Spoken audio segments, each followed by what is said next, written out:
Quoting a Foo Fighters song, and let's get right on to number 13. Number 13, upon looking over the pages again, was another excellent issue, and I don't know if anybody comes to these videos, the few people who come to these at all, because I know I'm hardly getting these things touched, nobody leaves any comments or anything, but I'm sure I'm not the only one watching them, because I don't make up the view count all that much, mostly because if I want to rewatch these, I'll just pull them up on the iPad or computer or wherever I have them. I don't need to watch them on the YouTube channel. So anyhow, number 13, I'm sure I sound like a broken record, but another really, really good one, and really, like, I've already read 14, so I can't I can say when I read 13, I got really, really excited to see what 14 was going to do, and it didn't disappoint. One of the things they said early on was going to be heavily involved running throughout the series was the Gotham Gazette was going to play a big role. And when I first saw that, I kind of wondered, okay, how's that going to work? And sure enough, they pulled through. They showed us exactly how it was going to work. Given the fact that Vicky Vale is turning out to be one of the greatest assets this story has. So basically the big events that go on are Jason Bard and the cops all bust up a drug ring and have Vicky Vale there with them while they do it so she can, like, get on camera. Alright, well, yeah, look at all these narcotics these guys have. They're connected to a criminal named Carmine Falcone. Look at all this stuff. And then when he basically says, we have reason to believe you're working with the Batman. Which, of course, they're not, but that just leads on the promise from the last issue that says, we need to catch you. In this case, we need to catch guys who are going to claim are you. And then when Forbes comes in to berate him, he's like, you're ruining the whole operation. And Vicky Vale's just there to be like, oh, no. He arrested people who needed to be arrested. So now it's in the newspapers.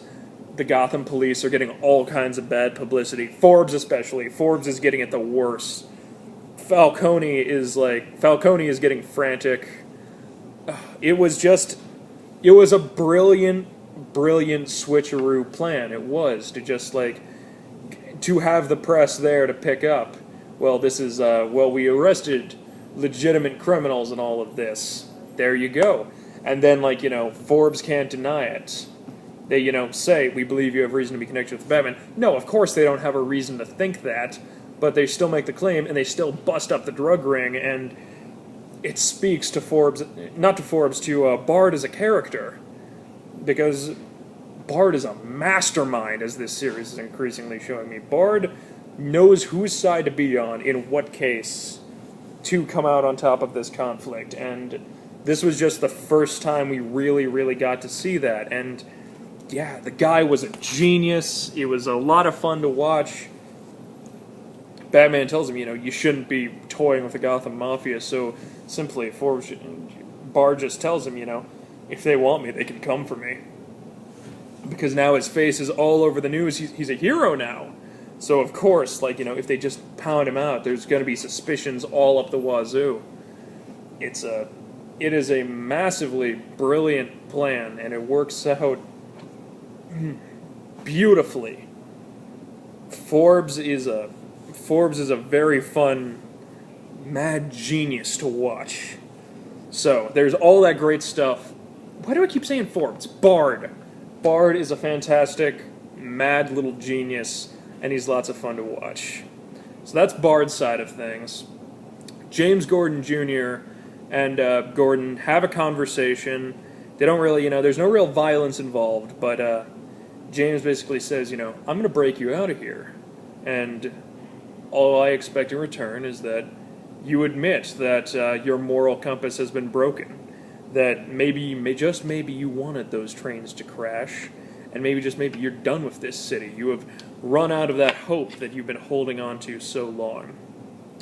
And Gordon just tells him, I'm not going to leave. You can't make me do that. I'm not going to compromise everything I built for my own safety, which is like a real interesting battle of wills, especially, again, with a character like Junior, who is just a twisted, mad little nihilist.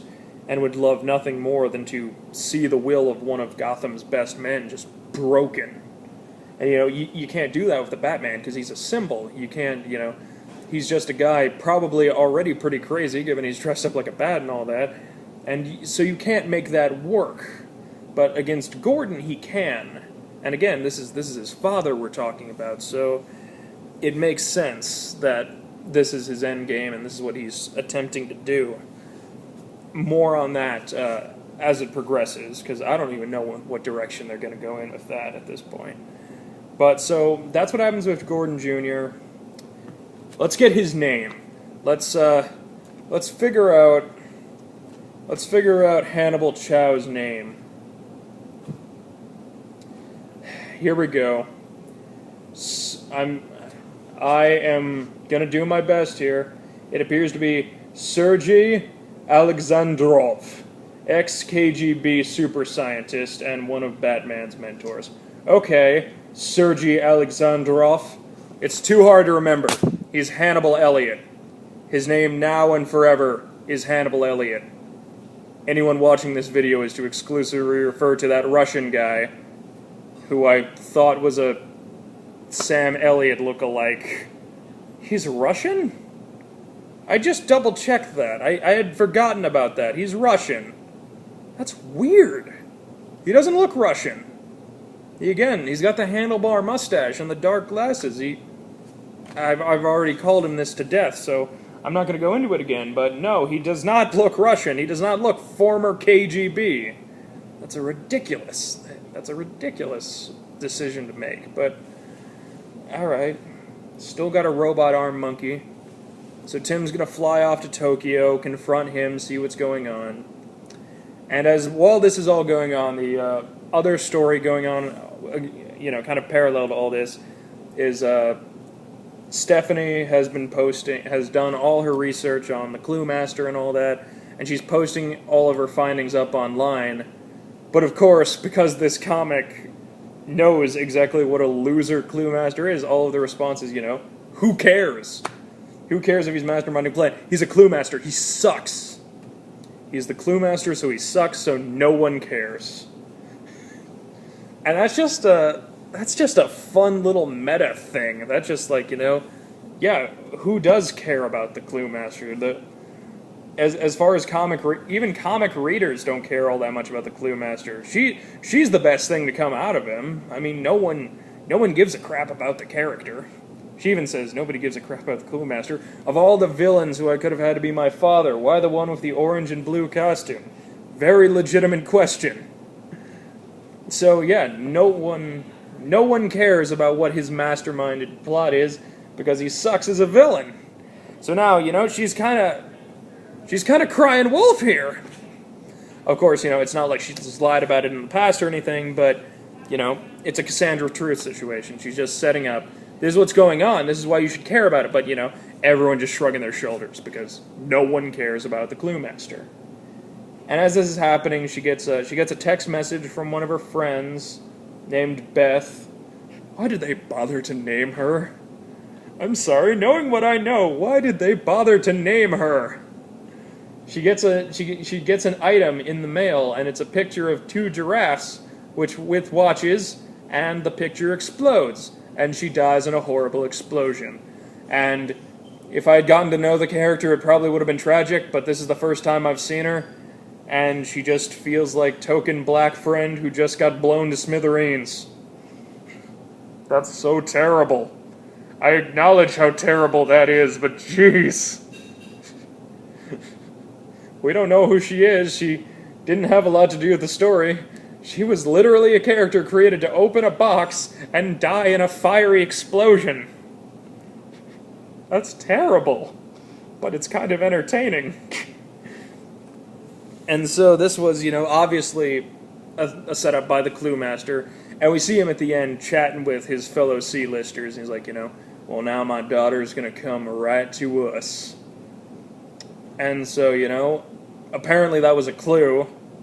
I'm gonna guess they're gonna confront one another at the Gotham Modern Art Museum, if I had to make a guess. Makes about as much sense as anything else. And according to the writing staff, Steph's costuming moment is apparently just a few issues away.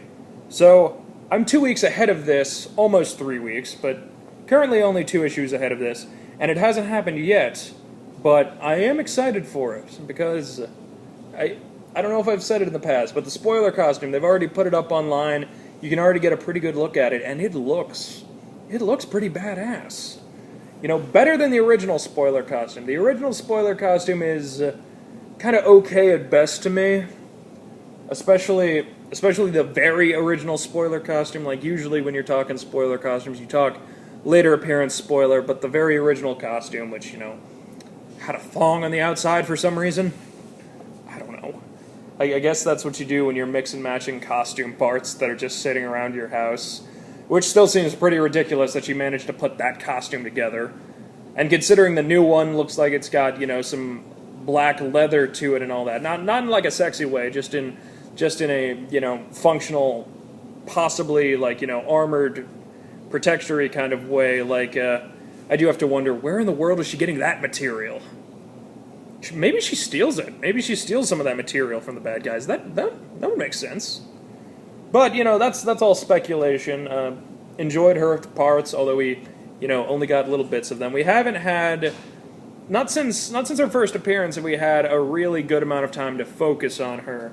So hopefully she's going to have the costume soon, and then we can really start paying attention, and maybe we'll get, you know, comics that are kind of focusing on her kind of the same way we periodically are getting comics that focus more on Bard or more on Tim and all that. And maybe she'll start spray painting clues on the side of buildings while she's at it, because clearly the blogging thing isn't working out. So yeah, overall, really good issue. It really makes me like everyone except Harper Row a little more. And we learned Hannibal Elliott's real name.